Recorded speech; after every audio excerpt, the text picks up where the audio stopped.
नमस्कार, India ahead की खास पेशकश देख रहे हैं आप। मैं हूं आपके साथ में वैष्णवी। जम्मू कश्मीर में श्रीनगर के संदीप मार्केट इलाके में रविवार को ग्रेनेड ब्लास्ट हुआ। इसमें 6 लोग घायल हो गए। घटना के तुरंत बाद हमलावरों को पकड़ने के लिए पूरे इलाके की घेराबंदी कर दी गई। घायलों की संख्या बढ़ सकती है। इससे पहले शनिवार को श्रीनगर के खाद्यार में सेना और आतंकियों के बीच मुठभेड़ हुई थी। एक घर में 2 से 3 आतंकी छिपे थे। सेना ने घर को बम से उड़ा दिया था। इसमें एक पाकिस्तानी आतंकी मारा गया था। घटनास्थल से आतंकी की बॉडी और गोला बारूद बरामद किए गए। श्रीनगर एनकाउंटर में 2 सीआरपीएफ जवान और 2 पुलिसकर्मी भी घायल हुए थे। बता दें कि 15 सितंबर 2022 के बाद ये पहली आतंकी वारदात है।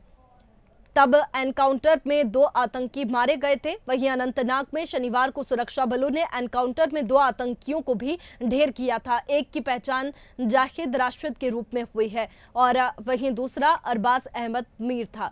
बता दें कि दोनों को पाकिस्तान से ट्रेनिंग मिली थी। इससे पहले शुक्रवार रात को बड़गाम में आतंकियों ने गैर कश्मीरियों पर हमला किया था। इसमें यूपी के 2 लोग घायल हुए, जिनका अस्पताल में इलाज चल रहा है। ये बड़गाम में जल जीवन प्रोजेक्ट में काम कर रखे थे। वहीं जिस तरह से नई सरकार के बनने के बाद से आतंकी हमले बढ़े हैं, उस पर सियासत भी हो रही है। ये 3 अलग अलग तस्वीरें हम आपको दिखा रहे हैं, खाद्यार और श्रीनगर।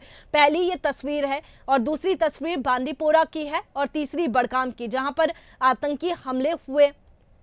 बता दें कि श्रीनगर के सांसद ने इन हमलों के लिए केंद्र की बीजेपी सरकार को निशाना बनाया है। वहीं फारूक अब्दुल्ला ने कहा कि आतंकी को मारा न जाए बल्कि उन्हें गिरफ्तार किया जाए। साथ ही ये भी कहा कि आतंकी हमलों में तेजी क्यों आई है, इसकी भी जांच की जानी चाहिए। तो देखिए, 3 तस्वीरें, अलग अलग तस्वीरें हम आपको दिखा रखे हैं। लगातार जिस तरीके से आतंकी हमले जम्मू कश्मीर में देखने को मिल रहे हैं, श्रीनगर में हमले हुए, आतंकी हमले, जिसके बाद में सेना के जवानों ने एनकाउंटर भी किया। ये पहली तस्वीर खाद्यार श्रीनगर की है, दूसरी बांदीपोरा की है और तीसरी बड़गाम की तस्वीर आपको दिखा रहे हैं। जम्मू कश्मीर में श्रीनगर के टूरिस्ट रिसेप्शन सेंटर के नजदीक संदीप मार्केट में रविवार को ग्रेनेड ब्लास्ट हुआ। बता दें कि इसमें 6 लोग घायल हो गए। घटना के तुरंत बाद हमलावरों को पकड़ने के लिए पूरे इलाके की घेराबंदी कर दी गई। तो ये तस्वीर आप देख सकते हैं किस तरीके से बांदीपोरा में भी चेकिंग की जा रही है। सेना के जवान मुस्तैद है, किस तरीके से अलर्ट मोड पर है।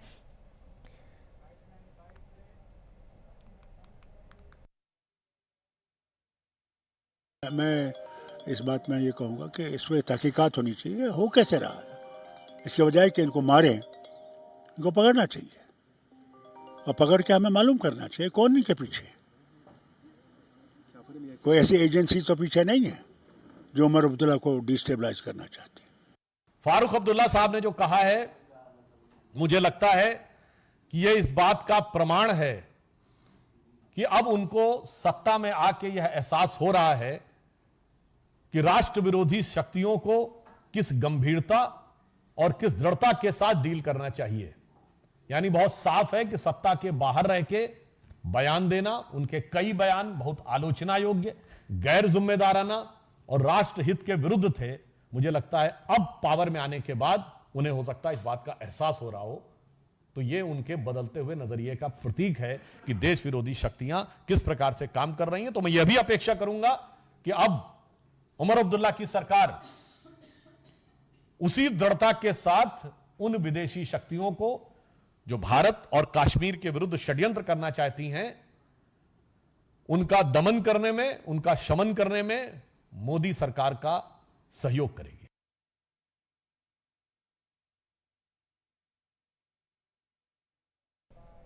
तो देखिए, जिस तरीके से आतंकी हमले जम्मू कश्मीर में देखने को मिल रहे हैं, तो दूसरी तरफ सियासत भी लगातार देखने को मिल रही है। 28 अक्टूबर अखनूर में 3 आतंकी ढेर हुए। एलओसी के पास आर्मी एम्बुलेंस पर फायरिंग हुई। लगातार आतंकी हमले बढ़ रहे हैं। बारामूला में सेना की गाड़ी पर आतंकी हमला करके जंगल की तरफ भाग गए थे। बता दें कि पुलवामा के बटकुंड में मजदूरों पर गोलीबारी हुई। हमले में कई मजदूर घायल हो गए। तो देखिए, टारगेट अलग अलग है आतंकवादियों के और लगातार आतंकी हमले देखने को मिल रहे हैं। गांदरबल के सोनमर्ग में आतंकी हमला हुआ। इसके बाद 16 अक्टूबर की बात करें तो शोपिया में आतंकियों ने युवक की हत्या की। आतंकियों को ढूंढने के प्रयास किए जा रहे हैं। शोपिया में आतंकियों ने युवक की हत्या की। आतंकियों को ढूंढने के लिए सर्च ऑपरेशन चलाया गया। बता दें कि एक तरफ ऑपरेशन ऑल आउट चलाया जा रहा है। 16 अक्टूबर की बात करें तो शोपियां में आतंकियों ने युवक की हत्या की और सर्च ऑपरेशन चलाया जा रहा है।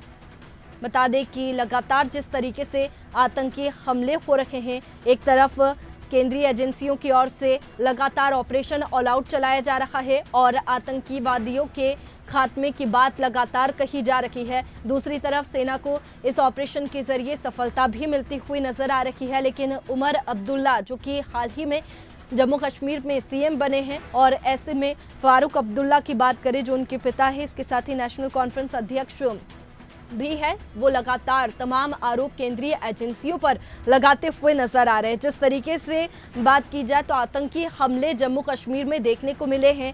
उमर अब्दुल्ला के सीएम बनने के बाद से ये हमले और ज्यादा बढ़ गए हैं और लगातार आए दिन आतंकवादियों के हमले की खबरें जो है वो सामने आती रहती है। और ऐसे में अब जो लगातार आरोप है, तमाम सवाल है, वो फारूक अब्दुल्ला की ओर से उठाए जा रहे हैं कि सरकार को अस्थिर करने का आरोप उनकी ओर से लगाया जा रहा है। तो देखिए, जिस तरीके से एक तरफ नकेल कसने की कोशिश होनी चाहिए तो वहीं वो साजिश बता रहे हैं। और चलिए इसी पर ज्यादा जानकारी के साथ में प्रखर हमारे साथ में न्यूज रूम से लाइव जुड़ चुके हैं। प्रखर, जिस तरीके से जम्मू कश्मीर में लगातार हम देख रहे हैं हमले हो रहे हैं और उमर अब्दुल्ला के सीएम बनने के बाद से ये हमले और ज्यादा बढ़ गए। एक तरफ तो ऑपरेशन ऑल आउट चलाया जा रहा है, सेना को लगातार सफलता मिलती हुई नजर आ रही है, लेकिन फारूक अब्दुल्ला, उनका पाकिस्तान प्रेम पीछे नहीं हट रहा है और इसके साथ ही तमाम जो सवाल है वो उठाते हुए नजर आ रहे हैं। देखिए बिल्कुल वैष्णवी, लगातार अगर बात की जाए तो बीते 3 सालों की अगर बात करें, यानी कि 2019 जब 370 धारा को कश्मीर से हटाया गया, उसके बाद से लगातार अभी तक इस बात से इनकार नहीं किया जा सकता कि कश्मीर में जो आतंकी घटनाएं हैं उनमें कमी देखने को मिली है। लेकिन 18 अक्टूबर यानी कि उमर अब्दुल्ला सरकार के शपथ ग्रहण के बाद से ही लगातार कश्मीर के अंदर जो घटनाएं हैं वो बढ़ती हुई दिखाई दे रही है। अक्टूबर महीने के अंदर 5 घटनाएं सामने आई। वहीं अगर अभी बात की जाए नवंबर, यानी कि नवंबर के केवल 3 दिन हुए और 3 दिन के अंदर 2 बड़ी घटनाएं जो है वो कश्मीर में आतंकी हमलों की देखने को मिली है, जिनमें लगभग 10 लोग संडे मार्केट के अंदर जो है अभी घायल बताए जा रहे हैं। साथ ही अगर बात की जाए तो ये संडे मार्केट का हमला बहुत बड़ा हमला कहा जा रहा है, क्योंकि देखिए जो संडे मार्केट है वो लाल चौक से बेहद करीब है, यानी कि एक पब्लिक प्लेस है। और लाल चौक की अगर बात की जाए तो लाल चौक पर 2 दिन पहले 3 दिन पहले जब दीपावली का दिन था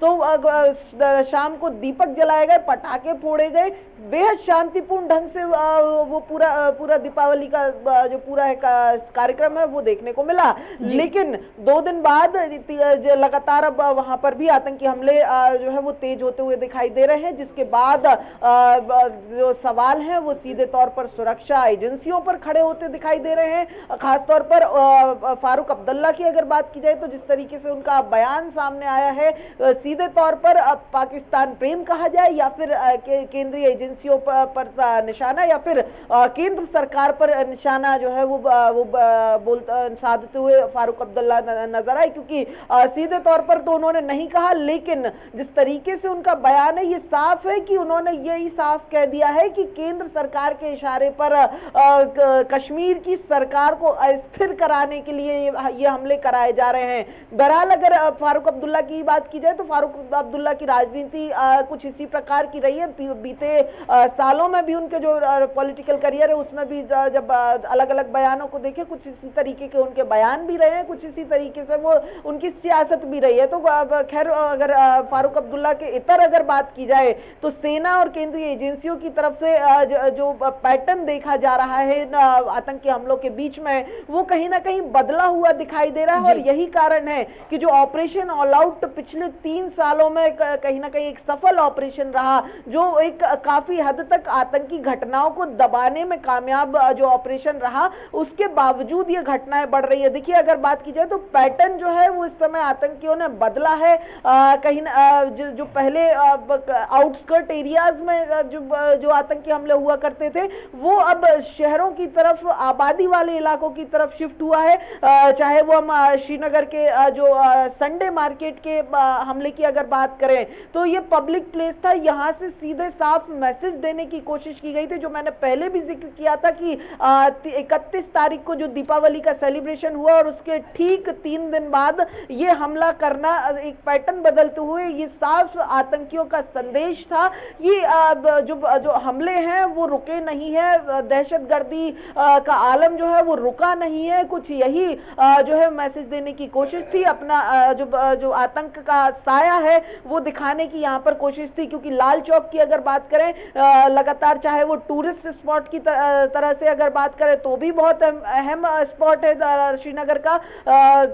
संडे मार्केट की अगर बात की जाए तो यहाँ टूरिस्ट भी आते हैं और बड़ी संख्या में यहाँ पर लोग भी खरीदी करने आते हैं। यही बड़ा कारण है कि यहाँ पर पुलिस फोर्स संडे मार्केट के पहले यहाँ पर पूरे एरिया को सैनिटाइज करती है। बिल्कुल प्रखर, लेकिन ऑपरेशन ऑल आउट की वजह से आतंकियों का खात्मा तो हो रहा है, लेकिन जो आरोप फारूक अब्दुल्ला की ओर से लगाए जा रहे हैं, क्या लगता है, क्योंकि समय समय पर उनका पाकिस्तान प्रेम देखने को मिलता है, कभी वो पाकिस्तान से दोस्ती की बात कहते हैं, कभी पाकिस्तान की तारीफ करते हुए नजर आते हैं, और अब वो देश की एजेंसियों को ही निशाने पर ले रखे हैं, देश की एजेंसियों पर आरोप लगा रखे हैं, जिस देश की एजेंसियों को लगातार आतंकियों के खात्मे में सफलता मिलती हुई नजर आ रही है, उनको वो दिखाई नहीं दे रहा, लेकिन वो इंडिया की जो एजेंसी है जो लगातार आतंकवादियों के खात्मे को लेकर के काम कर रही है, लगातार एनकाउंटर भी हो रहे हैं, आतंकवादी मारे भी जा रहे हैं, ये फारूक अब्दुल्ला को नजर नहीं आ रहा और वो लगातार अब देश की एजेंसियों पर आरोप लगा रही है कि ये साजिश रची जा रही है।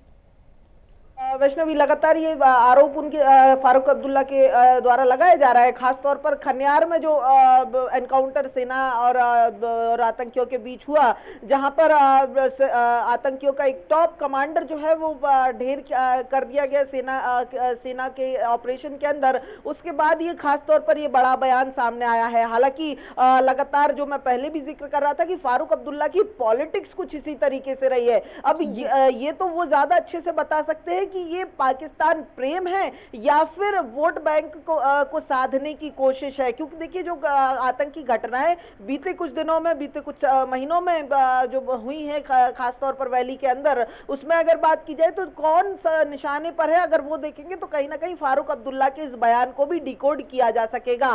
खासतौर पर जो इन हमलों में जो निशाने पर रहे वो कश्मीरी पंडित रहे। कहीं ना कहीं अगर बात की जाए तो भाजपा के नेता भी इन हमलों के निशाने पर रहे, कईयों की मौतें भी हुई, कई घायल भी हुए। संडे मार्केट के अटैक के अंदर, ग्रेनेड अटैक के अंदर 10 लोग घायल हुए। तो ऐसे में कहीं ना कहीं जो ये तमाम घटनाएं हैं और उनमें जो टारगेट्स हैं वो ये साफ कर देते हैं कि ये फारूक अब्दुल्ला की पॉलिटिक्स का पैटर्न कहां से आता है या फिर उनके इन बयानों के मतलब मायने क्या है, ये साफ तौर पर दिखाई दे जाता है। हालांकि जो डिकोड हम कर पा रहे हैं वो तो कहीं ना कहीं वोट बैंक की राजनीति डिकोड कर पा रहे हैं, लेकिन ज्यादा अच्छे से खुद फारूक अब्दुल्ला ही बताएंगे कि आखिर क्यों वो लगातार पाकिस्तान से बातचीत करने की सलाह देते हैं या फिर लगातार क्यों जो आतंकी है उनको ढेर करने के बजाय उन्हें गिरफ्तार करने की सलाह देते हैं। देखिए प्रखर, अभी अभी उमर अब्दुल्ला की सरकार बनी है, जहां नकेल कसने की कोशिश होनी चाहिए थी, वहीं अब साजिश करार दे रहे हैं। उन्हें इसके लिए कोई नियम बनाने चाहिए या फिर कोई एक्शन आतंकवादियों के जो हमले हैं उन पर लेना चाहिए। हालांकि केंद्रीय एजेंसियां जो है वो अपना काम कर रही है, लेकिन उमर अब्दुल्ला को कोई ना कोई एक्शन आतंकवादियों के खात्मे को लेकर के लेना चाहिए। लेकिन दूसरी तरफ वो खुद ही आरोप लगाते हुए नजर आ रहे हैं, उनकी तो जिम्मेदारी बनती है नकेल कसने की कि आतंकवादियों का खात्मा हो। देखिए वैष्णवी, बिल्कुल एक कश्मीर के अंदर जो खास तौर पर डिप्लॉयमेंट है, चाहे वो सेना का हो या पुलिस का हो, एक सेंसिटिव जोन के अंतर्गत यहाँ पर डिप्लॉयमेंट है। सेना अपना काम कर रही है, सेंट्रल एजेंसीज अपना काम केंद्र सरकार के अंडर में लगातार कर रही है। जो ऑपरेशन ऑल आउट के अंदर बीते 3 सालों में हमें देखने को भी मिला। हम ये तो नहीं कह सकते कि बीते 3 सालों में कश्मीर के अंदर, वैली के अंदर कोई घटनाएं नहीं हुई आतंकवाद की, लेकिन जो घटनाएं हुई वो मुकाबले 2019 के पहले, यानी कि 370 हटाने के पहले और केंद्र के हाथ में कंट्रोल होने से पहले के हिसाब से लिहाज से अगर बात की जाए तो कुछ कम जरूर देखने को मिली है।